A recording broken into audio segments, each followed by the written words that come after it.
Welcome back to my channel. আজকে নিয়ে এসেছি বাঁধাকপির স্প্রিং রোল।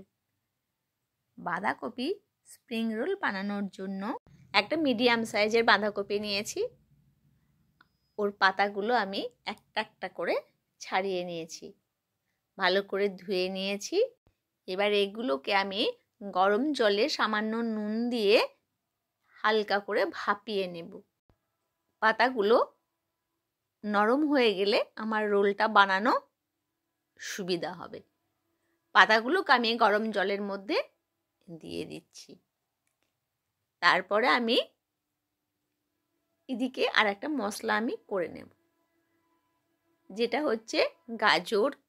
আপনারা যা শীতের সবজিতে সত্যি এখন অনেক কিছু রান্না করতে ইচ্ছে করছে, কি সবজি দেবো আর কি দেবো না এরকম হয়ে গেছে। গাজর ছোট ছোট করে কেটে নেব। তারপরে নিয়ে নেব ক্যাপসিকাম। ক্যাপসিকামগুলোকে এই একই ছোট ছোট করে কেটে নেব, তাহলে আমার মশলাটা ভরতে আমার সুবিধা হবে। ক্যাপসিকাম সব সবজিটা আমি একই মাপে করেই কেটে নেব। ক্যাপসিকামটা আমি কেটে নেব। ক্যাপসিকামটাকে আমি একদম ছোট ছোট করে পিস করে কিন্তু আমি কেটে নিচ্ছি, যেমন গাজর কেটে নিয়েছি ওই রকমভাবেই আমি কিন্তু ক্যাপসিকামটাও কেটে নিয়েছি। এবার দেবো আমি পেঁয়াজ। পেঁয়াজটাকে আমি ভালো করে কেটে নিচ্ছি, নিয়ে ওটাকে আমি সমান পরিমাণ যেমন গাজর ক্যাপসিকাম কেটেছি সেইভাবেই কিন্তু আমি পেঁয়াজটা এই একইভাবেই আমি কেটে নেব। এখন শীতকালে নানা রকম সন্ধেবেলায় খেতে ইচ্ছে করছে, তো এটাও একরকম স্ন্যাক্স হিসাবে ভীষণ সুন্দর টেস্টি হয়। আমি করেছিলাম, সেই জন্য আপনাদের সাথেও এটা শেয়ার করে দিলাম। এবার লঙ্কা কুচিয়ে দেব। ঝালের দরকার, স্ন্যাক্স একটু ঝাল ঝাল হলে খুব ভালো লাগে, আর শীতের দিনে একটু ঝালটা খুব ভালোই লাগে। আর স্ন্যাক্স হবে, ধনেপাতা পড়বে না। ধনেপাতা তো শীতের 12 মাসে পাওয়া যায়, কিন্তু শীতকালে এর গন্ধটা মনে হয় আরও দ্বিগুণ বেড়ে যায়। তো এটা না দিলে মনে হয় শীতকালে কোনো সবজি জমে না। তো ধনেপাতাটাও আমি কুচি কুচি করে নিলাম। আবার কড়াইয়ের মধ্যে আমি তেল গরম করতে দিলাম, দিয়ে একে একে যেগুলো আমি কেটেছি সেইগুলো কিন্তু আমি ভেজে নেব। প্রথমে পেঁয়াজগুলো ভেজে নিলাম, তারপরে গাজরটা ভেজে নিচ্ছি। গাজরটা ভাজা হয়ে গেলে আমি দেব ক্যাপসিকাম। ক্যাপসিকামটাও এর সাথে ভালো করে আমি একদম নেড়ে চেড়ে এটাকে আমি নরম করে নেব। তো এইটাকে একটার পর একটা যখন আমার ভাজা হয়ে যাবে তখন আমি দিয়ে দেব পেঁয়াজ, তারপরে গাজর, ক্যাপসিকাম দিয়ে দিলাম। এবার এগুলোকে একটু নরম করার জন্য আমি সামান্য পরিমাণ মতো নুন দিলাম। নুন দিয়ে আবার আমি এটাকে নেড়ে নিলাম। এবার আমি 3টে আলু সেদ্ধ করে রেখেছিলাম, আলু সেদ্ধটা এর মধ্যে দিয়ে দেব। তাহলে কি হবে, আমার স্প্রিং রোলটা বানাতে সুবিধা হবে, কারণ আলুটা দিলে এটা পুরো একদম মাখা মাখা হয়ে যাবে। আর একটু আমি দিলাম ম্যাগি মশলা। ম্যাগি মশলা দিলে কিন্তু খুব সুন্দর গন্ধ হয়ে যায়। এবার লঙ্কা কুচিগুলো ওপর থেকে দিয়ে দিলাম, ধনে পাতা কুচি দিয়ে দিলাম। আমার কিন্তু এই মশলাটা কিন্তু আমার হয়ে গেছে। এবার আমি নামিয়ে নেব। নামানোর আগে আমি সামান্য চিনি দিয়ে দিলাম, কারণ একটু মিষ্টি মিষ্টি খুব ভালো লাগবে খেতে। এবার যে পাতাগুলো আমি সেদ্ধ করতে দিয়েছিলাম সেইগুলো শীটটা আমি কেটে নিচ্ছি। এবার একে একে মশলাটা আমি তুলে রেখে দিলাম।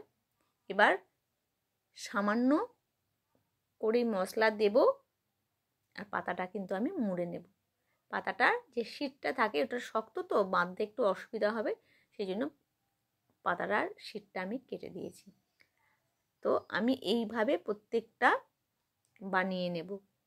তারপরে আমি এগুলো আপনারা মোমোর যেমন করা হয় ওই রকম ভাপেও করে নিতে পারেন, আবার বেসনের একটা ব্যাটার বানিয়ে ওতে ডুবিয়েও কিন্তু এগুলো ভেজে নেওয়া যায়। এবার যার যে তেল খাবে, ভাজা খেতে ভালোবাসে সে ভাজা খাবে, আর যে ভাজা খেতে ভালোবাসে না সে মোমোর মতো একটু ভাপে করে নিলে পরে, কারণ মশলা তো আমার ভাজা হয়েই থাকছে, সেই জন্য একটু ভাপে করলেও কোনো অসুবিধা হবে না।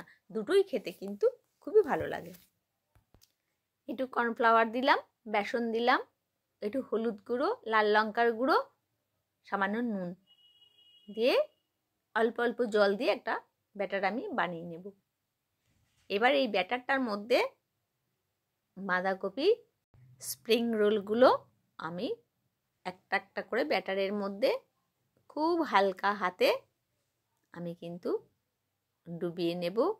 আর চামচে করে করে এইভাবে আমি পুরোটা আমি ঢেকে দেব। দিয়ে তাহলে কি হবে, বেসনটা পুরোটাই লেগে যাবে ওর উপরে। এবার একটা একটা করে এইভাবে আমি ডুবিয়ে দিয়ে আমি কিন্তু ভেজে নেব। এবার আমি আবার কড়াই বসিয়ে দিলাম।